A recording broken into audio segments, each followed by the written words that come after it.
December 1607, the Virginia colony, on the edge of the known world. A trespasser is brought to meet a leader of an alien land. English explorer John Smith has a rare audience with Chief Powhatan. Smith writes, "He kindly welcomed me with good words and great platters of sundry victuals." After the royal treatment, Smith is hopeful he's safe at last. He's in for a surprise. What now? What is this? At this pivotal moment, one of the most famous rescues in history unfolds.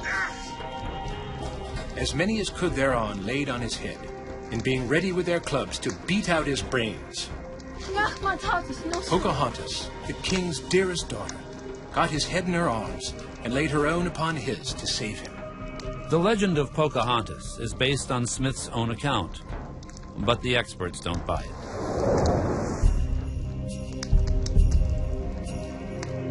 The method of doing away with Smith was to have his brains beaten out on an altar stone. That was not the kind of death that Powhatan Indian people meted out to non-Powhatans. If they were really going to do him in, they would have tortured him to death. And it would have been a lot tougher for anybody to rescue him. And Pocahontas? The real Pocahontas? She was just 11 years old at the time. The experts don't credit her for John Smith's escape. It's America on day one, the first few dangerous years that put a new nation on the map. It's a story of greed, murder, and betrayal. A moment in time that reveals the settlers of a new world at their best, at their worst.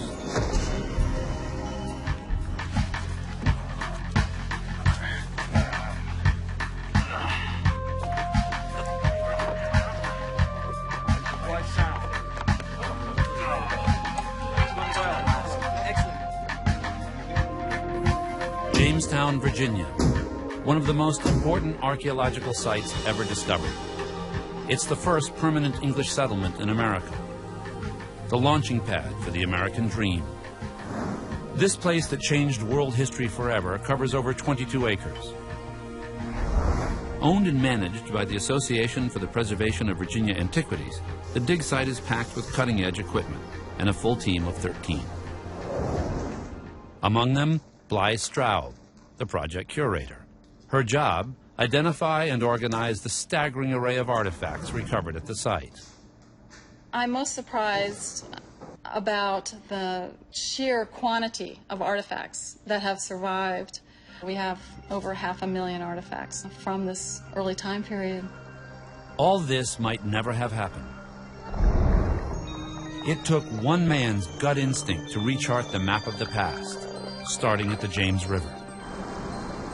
Believe it or not, right here was the landing place of May 14, 1607, where, according to the descriptions, the settlers could tie their boats up to the trees because the channel was so close.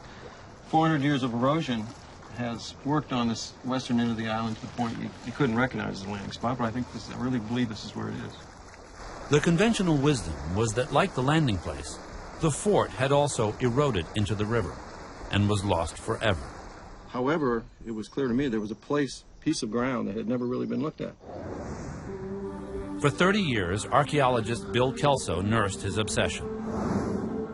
Kelso had a hunch that the fort had been built on a hill, safely above the river. In 1994, the dig started with one dreamer's shovel full of dirt. He broke ground at a historic site where no one had dug before. And I remember one lady who came up. She said, "Well, what are you doing?" And I said, "I'm looking for James Fort." And she had her little son with her, and she sort of backed away. And she said, "Now, come on, Bobby, let's not upset the nice man." So I think she thought I was absolutely out of my mind. It didn't take long before Kelso's hunch paid off.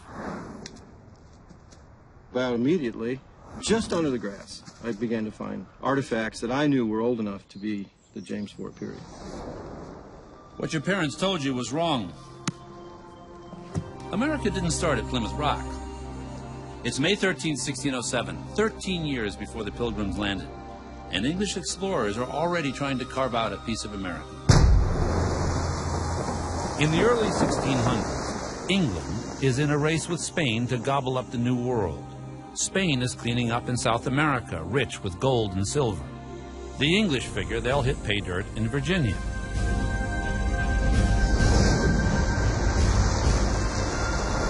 They plan to come back to England rich with gold, but most will never leave here alive.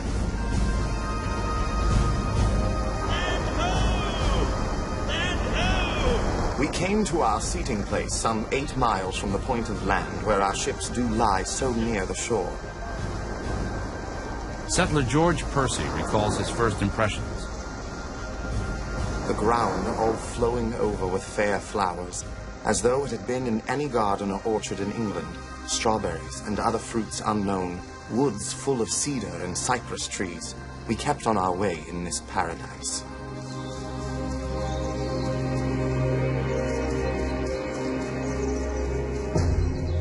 They got here in May, a few days before the weather really changes, and the insects have not quite matured enough to, nail you. So this probably looked like paradise.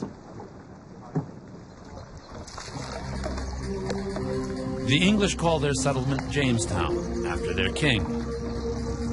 But they are bankrolled by the Virginia Company, a private enterprise looking to make a quick killing in the New World. Here they were coming to this quiet, dark place where there were people you didn't know lurking behind bushes, ready to pounce upon you if you ventured out of the fort. It must have been like going to the moon. Even so, the English settlers bring with them the status symbols of life back home. A simple piece of iron tube shows the lengths to which these gentlemen will go to dress the part. It would be stuck in the fire and heated up and then used with great quantities of starch to starch the goffs or bends in the big cartwheel ruffs that the gentlemen wore. While the gentlemen try to carry out the company's business plan, some cling to the traditions of upper-class England. This heat needs must come to an end. So who's up for bowling? Most definitely. There's not a single woman here to impress. But the evidence suggests that even in this wilderness, they fret about their grooming.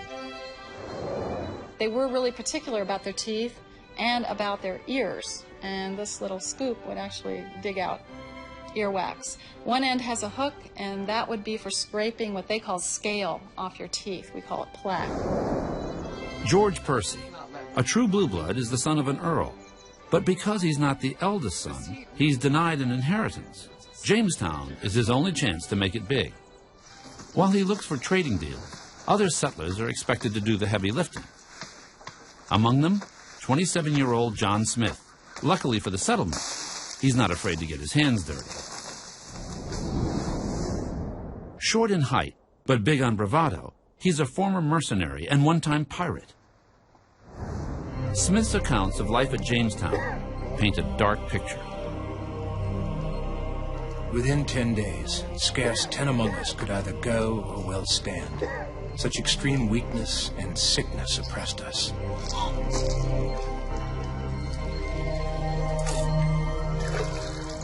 Our drink was water, our lodging castles in the air.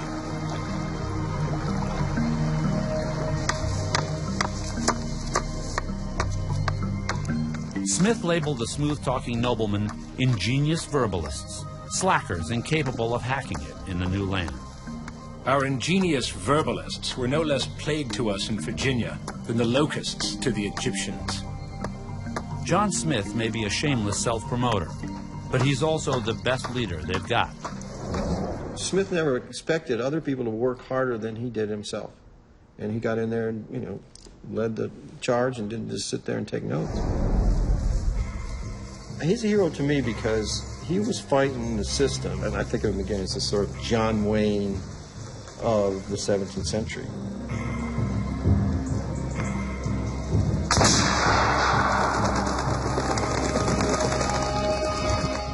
On On May 21st, 1607, Smith and the leaders of the settlement set out to explore the James River.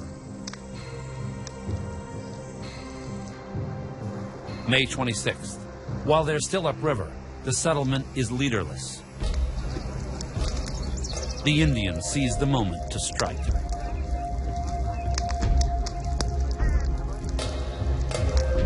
But on a great adventure he was bound, the greatest Loyana to him gave.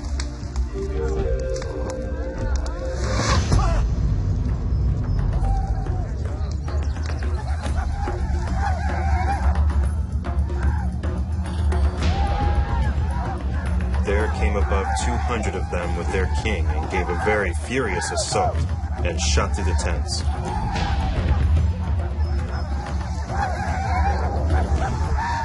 It is part of a swept-hilted rapier, a sword. This is actually the hilt.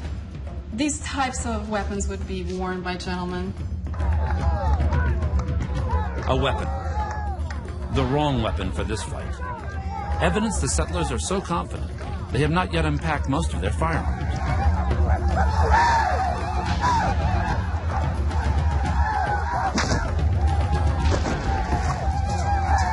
The settlers learn the hard way that the New World plays by brutal new rules. Evidence found by Kelso's team reveals the Indian tribes may have formed an alliance against their common enemy. We found hundreds of stone tips of arrows of different types of stone. It seems to have come from all over the place. It may be that various Indians from different regions were assigned to come harass the fort to keep the English under control. Indians were used to guerrilla warfare. And here comes the European over here that were used to let's all line up and march into each other and play by the rules.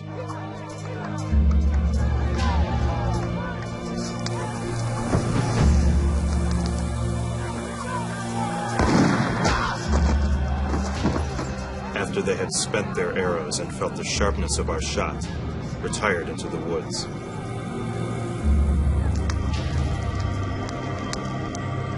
They hurt us 11 men, whereof one died after. Why was only one colonist killed? Anthropologist Helen Roundtree thinks the Indians just wanted to get the settlers' attention. They wanted to teach the English that they had better go carefully. They had better not explore and demand information. They had better watch their step. After the attack, the settlers switched priorities. Defense first, trade second. We built our fort, which was triangle-wise, having 3 bulwarks at every corner. We made ourselves sufficiently strong for those savages. May 27, 1607. Rising out of Jamestown's sandy soil, the first structure of the first permanent English settlement in America. Right, well.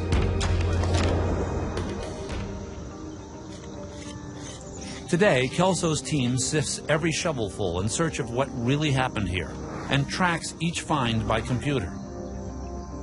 We can go back and essentially recreate all the data that we've extracted from the ground. So if we want to know where a specific artifact came in, then we can quickly find out within a few clicks where it exactly came from. Kind of a pattern. But you can start looking at patterning of deposition of artifacts. What surprises them the most is what they don't find. Almost no evidence of farming tools. Proof the settlers were completely reliant on what they could trade with the Indians. I went up to the town and showed them what copper and hatchets they should have for corn, each family seeking to give me most content. Copper was something that could be polished up and made shiny. Shiny things were highly valued. There were not very many shiny things in the Indian world.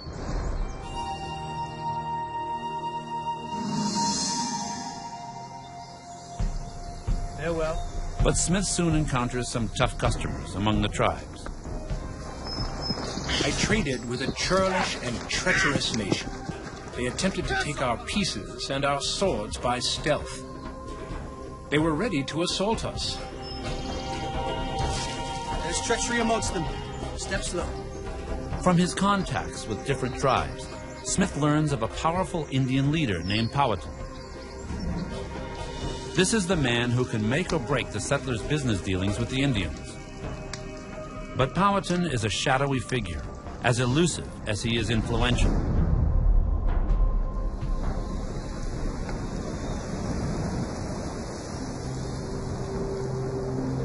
John Smith hopes to find Powhatan and to map the Chickahominy River. Fire match ready. Dale's by Indians, set fire to the cord. On December 10th, 1607, he sets out upriver, deep into enemy territory. As soon as he leaves, 2 of his men are ambushed. Smith has no one left to watch his back.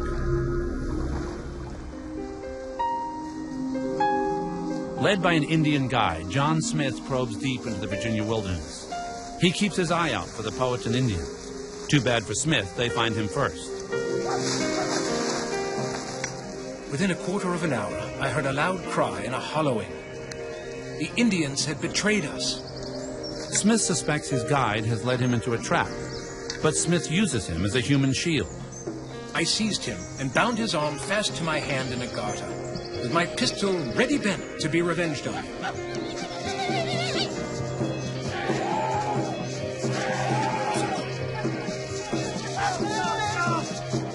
Men environed me, each drawing their bow. Thus surprised, I resolved to try their mercies.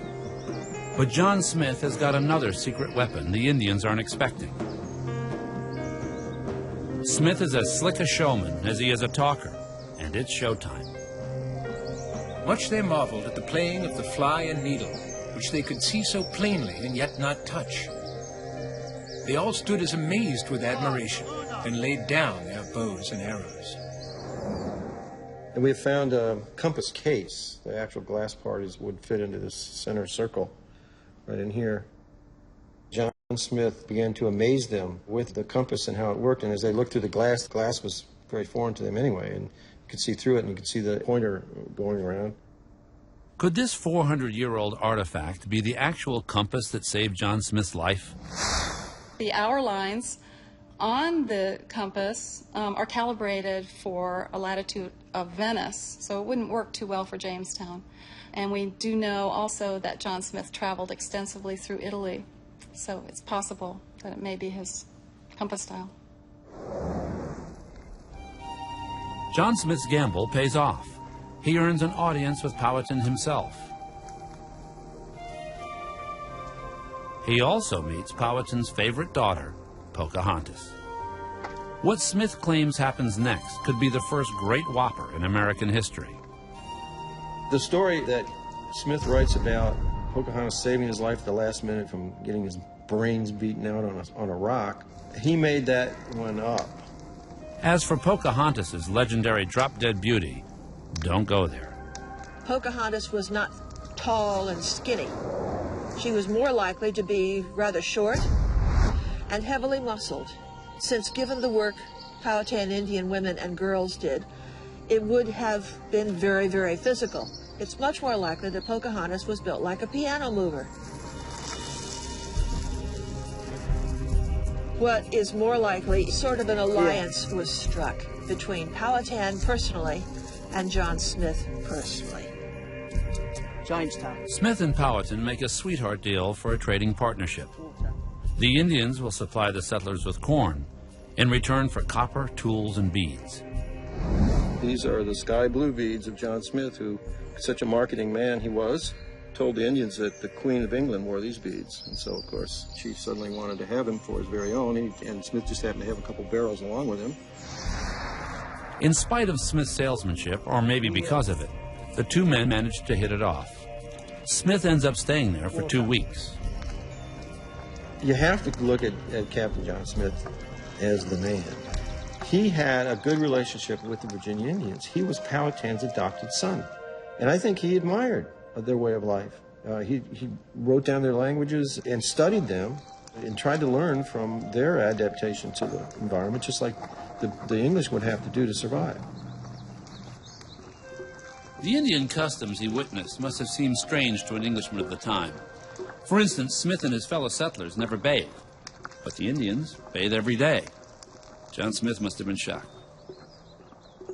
That captivity was significant to both the Indians and the English, because it was during that time that John Smith was able to see a good deal of ordinary Indian life while nobody was shooting at him.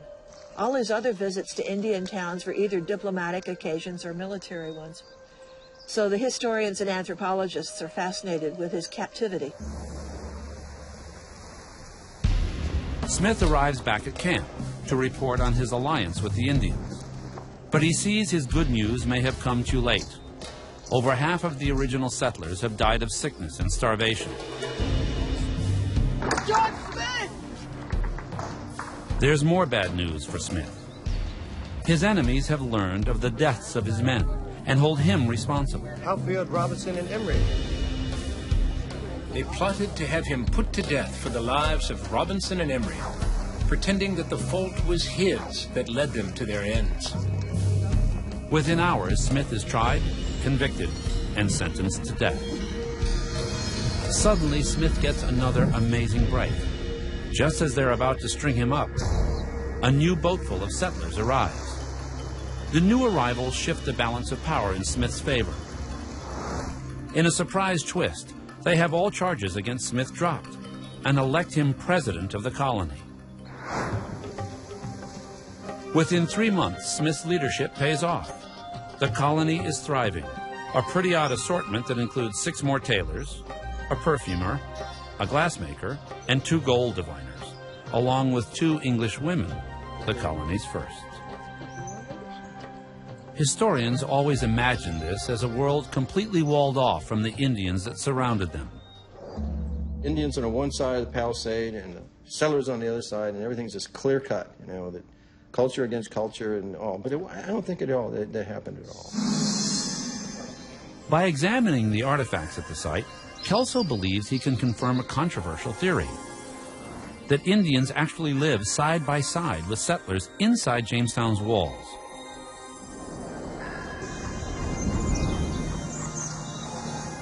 Possible lead shot, trade beads, things like To that. search for evidence which might support this theory, Kelso's colleague, Eric Dietz, sifts through debris with an archaeological device called a flotation tank.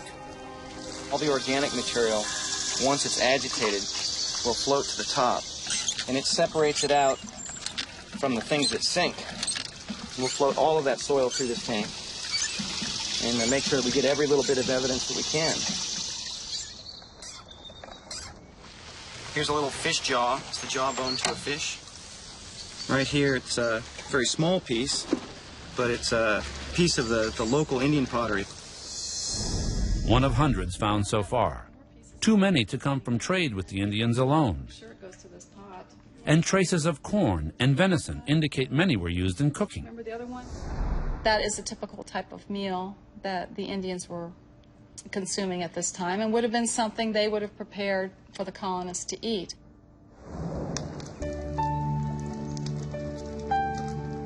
The archaeologists believe it helps support the theory that settlers and Indians lived and ate together. And one contemporary account suggests that maybe they went further than that. There's one very tantalizing reference of 40 or 50 of the settlers had married with the Virginia Indians. The Indian culture here actually used women as a way to forge alliances, and Powhatan often offered women to the colonists. For the Indians, as for European royalty, marriage serves as a tool of diplomacy.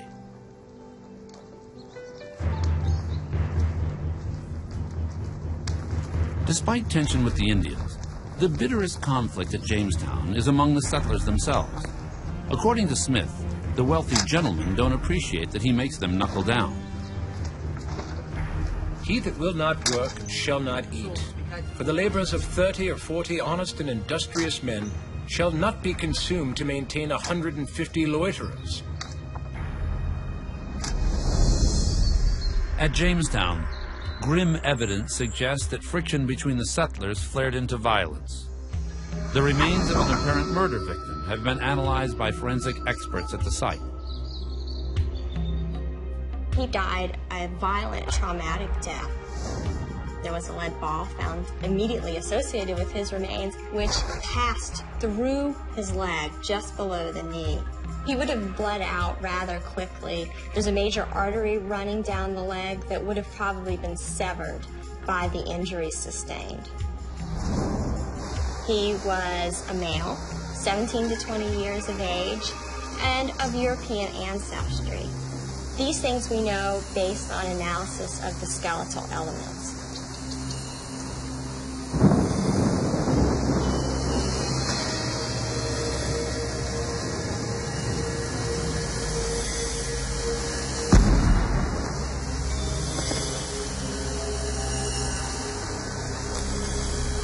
An Englishman killed by an English bullet, the corpse known only as JR-102C.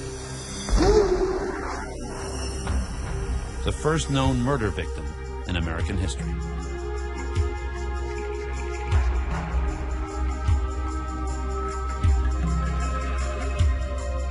Forensics can reconstruct the face, but the victim's name and the killer's motive remain a mystery. The fact that we found this individual was killed with a European weapon is a clear indication that there was some kind of unrest going on. Unrest, made worse by deteriorating health conditions. Because for the first year and a half, the settlers rely on the dirty river for drinking water. Scores die of disease. There are no natural springs on the island. And that's important in a way because I think that's why the Paskahay Indians, which were the local tribe, said, yeah, you can have Jamestown Island. I mean, they probably, chuckle, because it's worthless. It doesn't have any water. In January 1609, Smith claims to have ordered the digging of Jamestown's first well to provide the crucial supply of fresh water they need to stay alive. We so quietly followed our business that in 3 months we made a well in the fort of excellent sweet water, which till then was wanting. Good water. And clean. For 4 centuries, the well was lost. Archaeologists had no hard proof this key to Jamestown's survival had ever existed until September 2002, when Bill Kelso and his team uncovered an intriguing circle of ancient bricks. We really want to find artifacts that'll help us date this well. Might be some kind of axe. That's what I'm thinking right now. And so far, the artifacts that are coming out of it are early 17th century. Everything that's coming out of it is showing that it's old.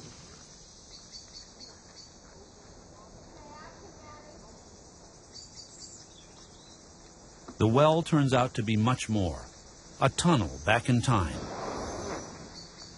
The unique properties of its damp soil have miraculously preserved materials that would otherwise have decayed centuries ago.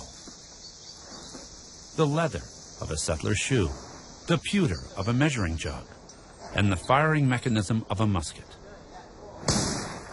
Each discovery makes the team more convinced that this could be the well that John Smith built, a hole in the ground that helped the English sink their roots into a brave new world.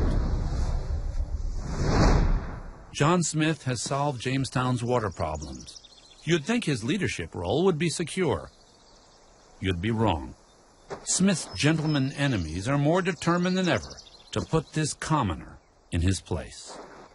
The leaders who were being shown up by his abilities wanted to get rid of him somehow. John Smith is upriver, deep in Indian territory. While he's asleep, he meets with an unfortunate accident. The gunpowder that Smith keeps with him explodes. Amazingly, though seriously wounded and without medical care, he survives. And he suspects foul play.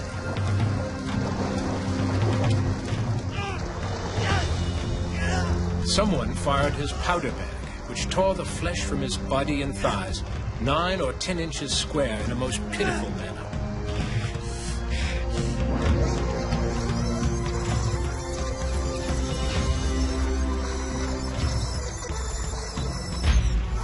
Some experts think this accident calls for a closer look. His powder flask blew up, either accidentally or on purpose. He seems to be pretty astute with the weapons, though why it would suddenly blow up on him.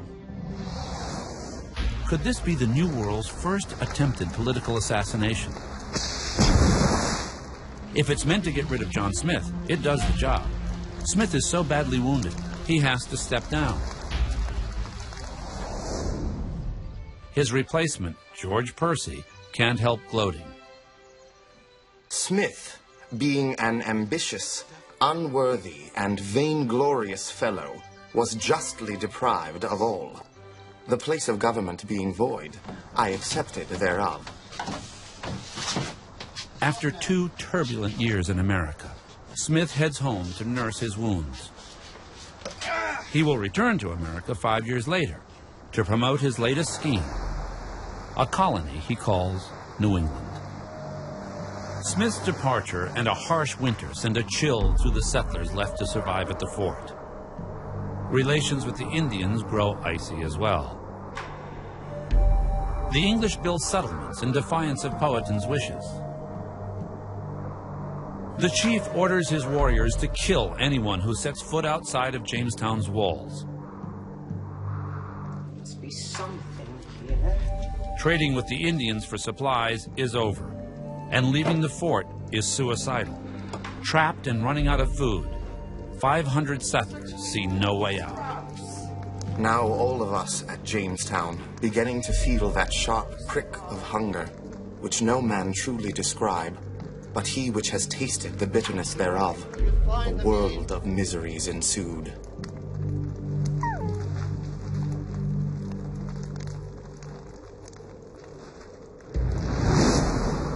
When Kelso's team probes a deep pit dating back to that winter, they find grim evidence why the settlers called it the starving time. This bone's been chopped up. You can see it actually has some cut marks on it. The way it's been splintered is evidence of, the butchering of some sort of animal. Evidence the settlers are reduced to eating their dogs and horses. The cats are next to go, leaving the rats. We found things like a black rat, which is the carrier of the Black Plague, and these were being eaten. There's poisonous snakes. We got the bones of snake vertebrae. There's a special barb on the vertebrae of a poisonous snake. That wouldn't be normal cuisine on the menu unless you're real desperate. The threat of imminent starvation now pushes some over the edge. According to this account by George Percy, nothing was spared to maintain life and do these things which seem incredible, as to dig up dead corpses out of graves and eat them. One deranged settler named Collins is tried by Percy for killing, salting, and eating his wife. For this culinary crime, he is tortured and put to death. And one account says all he left was his wife's head, but you may find that a little hard to swallow. Because the Indians are also ravaged by starvation, their siege of Jamestown peters out. But that brings the settlers no relief. They have fallen victim to an even more relentless enemy. To identify it, Bill Kelso's colleague, Dennis Blanton, looks beyond old documents to consult an actual witness, a survivor of that terrible winter. This tree is at least 600 years old, actually a little more. So it includes the years 1606 to 1612. And if you examine the tree, you can see the rings very clearly in the section. You see the rings become thinner, dramatically thinner, which indicates well below average precipitation. How bad is it in 1609? The tree ring data reveals that the region is suffering its worst drought in 700 years. This Indian leader came to the settlement on the island and spoke to the English. And he begged them to pray to your gods for rain, because we've prayed to our gods and we're not getting results. Surely your God is more powerful. We see your boats and weapons. That tells us that you might have more influence than we do. Archaeologists find the graves of those who died in the starving time underscore the written accounts of all-out panic.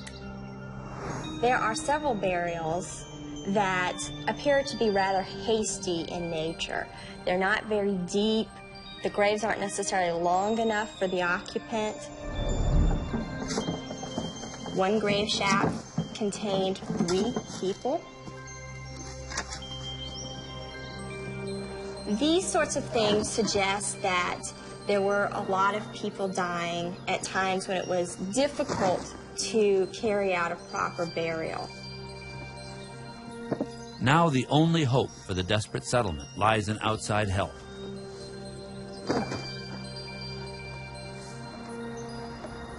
Unaware of the dire plight at Jamestown, a fleet of ships is already on its way from England with more settlers and supplies.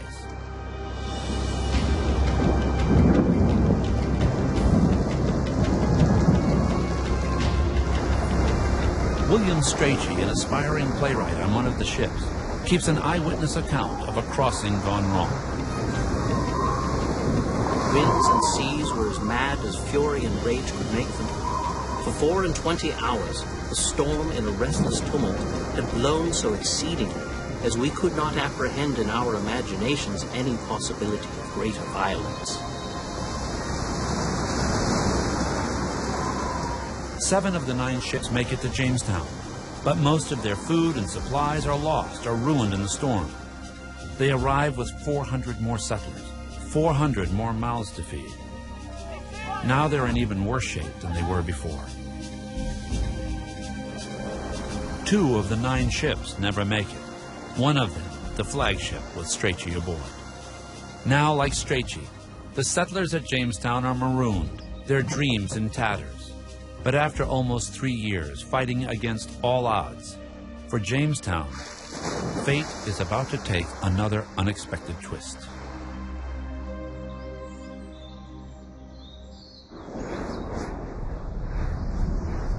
The last gasp of Jamestown settlement. An artifact has been found which reveals the surprising identity of someone trapped in that moment. A ring with a family crest. But whose ring is it? We know that this is the crest of William Strachey, or the Strachey family. It's the rarest of all archaeological finds, a direct connection that links a specific person to a specific moment in time. For the first time, hard evidence may confirm written accounts that William Strachey made it from Bermuda, where he had been shipwrecked, all the way up to Jamestown.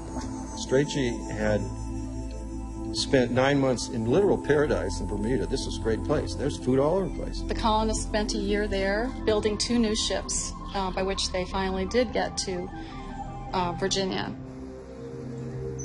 Establishing Strachey at Jamestown is crucial because it validates his eyewitness accounts. The settlement has become a death camp. The palisadoes torn down, the gates off the hinges, and empty houses which their owner's death had taken from them. Desperate settlers have torn the walls of the fort apart to use as firewood. Jamestown has consumed itself.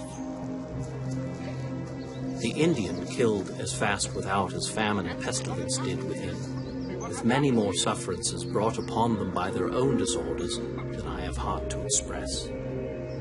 9 out of 10 of the original settlers have died.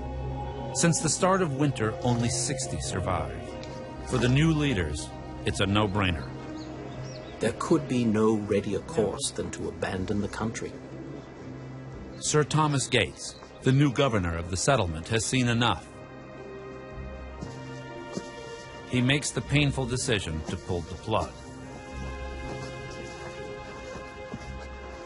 The decision to leave Jamestown was probably the last ditch, the last thing you could possibly do, but the only option.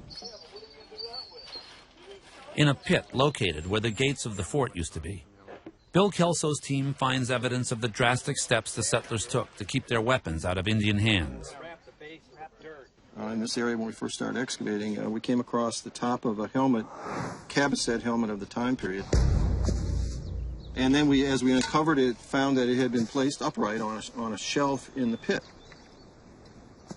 Here, where the helmets were buried, Strachey leaves unmistakable proof of his presence, his signet ring.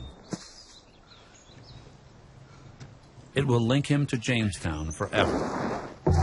And we know that Strachey, he was here for a very short period of time. So certainly he was present at the bearing of the armor. And it could be that it got lost during that activity. In one of history's strangest turns, Strachey's odyssey takes on a life of its own. Strachey writes a female friend a letter about his adventures, a long letter. We're talking 25,000 words. Experts believe the letter makes its way into the hands of a certain playwright with a hunger for dramatic material. Most people feel like Shakespeare is much older than any part of American history, but it's not true. Most experts believe that Shakespeare bases his final masterpiece, The Tempest, on Strachey's account of being shipwrecked en route to Jamestown. About the same time Strachey leaves for England, Shakespeare's play The Tempest premieres before King James in London. One actor might as well be speaking of Jamestown when he says, "In these dangerous and devilish disquiets, to the destruction each of the other, into what mischief and misery had we been given up?" The Tempest is a hit, but torn by dissension and discontent, Jamestown, the settlement, is written off as much ado about nothing.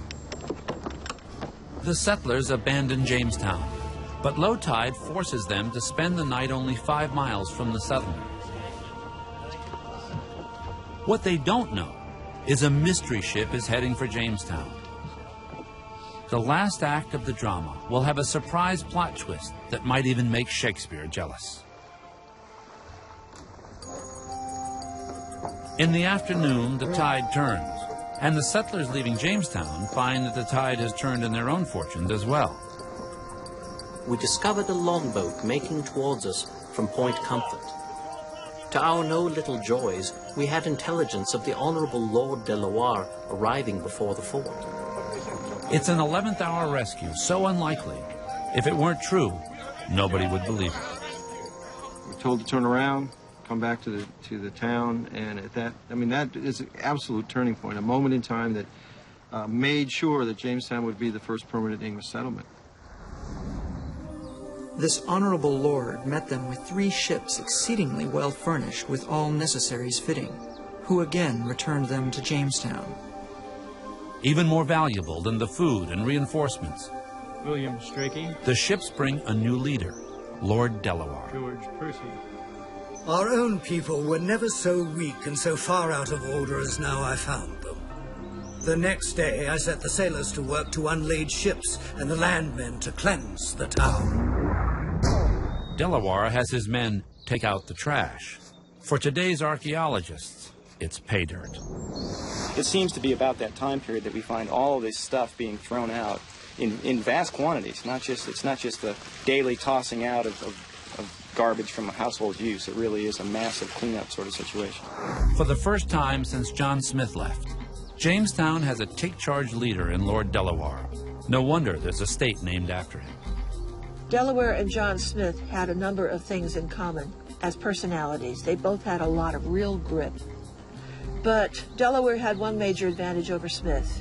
He was aristocracy. Delaware is a relative of Queen Elizabeth. It gives him the clout to keep the feuding settlers in line. And in a time of drought, he brings with him a royal lucky streak. If we examine the tree closely, when Lord Delaware arrived, we can see that conditions improved, and that's illustrated by a widening of the rings from greater rainfall. The rainfall nurtures a cash crop that assures Jamestown's survival, one of the most harmful and addictive substances used by man. Tobacco was for married men only, and therefore tobacco was a guy thing. The Indians smoke it for religious purposes, but when the English take a toke, they're hooked. In fact, it'll take the roof off your mouth if you try to smoke it, so you smoke only a little at a time. Tobacco has fascinated Europeans since Columbus. By the early 1600s, it's such a hot commodity, there are 7,000 stores selling tobacco in London alone. In fact, King James came out against it and said, you know, this is a pretty wicked habit, and it's not good for you. The wicked habit sparks such a strong demand that tobacco fever assures the health of the settlement. Tobacco, for very little investment and very little land, you could make a killing. In the fertile soil, newcomer John Rolfe perfects a new strain of Virginia tobacco. Bred from a Caribbean seed, it's a smooth-tasting blend tailor-made for the English market. In 1612, Rolfe ships his first batch of tobacco back to England, and Jamestown cashes in big time. The valuable commodity of tobacco, which every man may plant and with the least part of his labor tend and cure, will return him both clothes and other necessaries. Tobacco becomes Jamestown's legal currency. 1 pound equals 3 English shillings, and there's nothing tobacco can't buy. And there were many instances of men running off to live with the Indians because there was female company. And the investors decided that having women here would be a very good idea. And for 150 pounds of best leaf tobacco, over a year's wages by one estimate, the Virginia Company will deliver your very own wife. Shipping costs included. Maids young and uncorrupt, to make wives to the inhabitants, and by that means to make the men there more settled and less movable. In a few years, Jamestown is a thriving settlement. Population over 1,000, a boomtown built on a puff of smoke. And once they had a cash crop that allowed people to get rich fast, English people began pouring across the Atlantic. Too bad that raising a tobacco crop takes so much manpower. To fill the need, greedy settlers open a Pandora's box. Thousands from Africa will be forced into bondage, all to raise an addictive weed the world would be better off without. But ironically, the very same year that the shadow of slavery falls over North America, the principles are forged, which will ultimately destroy it. This might be our first Liberty Bell. The base section, the top is missing. It would have been hand-rung, and the bell also may have been used in that moment in 1619 when the first representative legislative assembly met in the church. July 30th, 1619. A meeting is called in Jamestown's church. That they have a hand in governing themselves, a general assembly should be held yearly once, for the better establishment of a commonwealth here. For their subsistence, by them should be thought. I think it is the birth of American democracy. It's the first time that elected officials, right almost down to the grassroots, were permitted to come in and formulate their own laws. Jamestown becomes Virginia's capital, but before American independence, its importance declines. After a short, intense life, Jamestown fades from memory, like a line from Shakespeare's Tempest. We are such stuff as dreams are made of, and our little life is rounded with a sleep. For 400 years, Jamestown slept, its settlers forgotten. They were replaced by the Pilgrims at Plymouth Rock in America's national psyche, even though the Pilgrims arrived 13 years later. Why? Maybe Jamestown says too much about what really makes the world go round. There's no reason to be embarrassed about it. We don't need to look for noble reasons, such as the Pilgrims going to Plymouth. Our beginning settlement at Jamestown was really based on economics, which our country still is today. The false promise of easy riches lured Jamestown's first settlers. But those who survive the ordeal find that the true promise of the new land lies inside them, the determination to survive against all odds.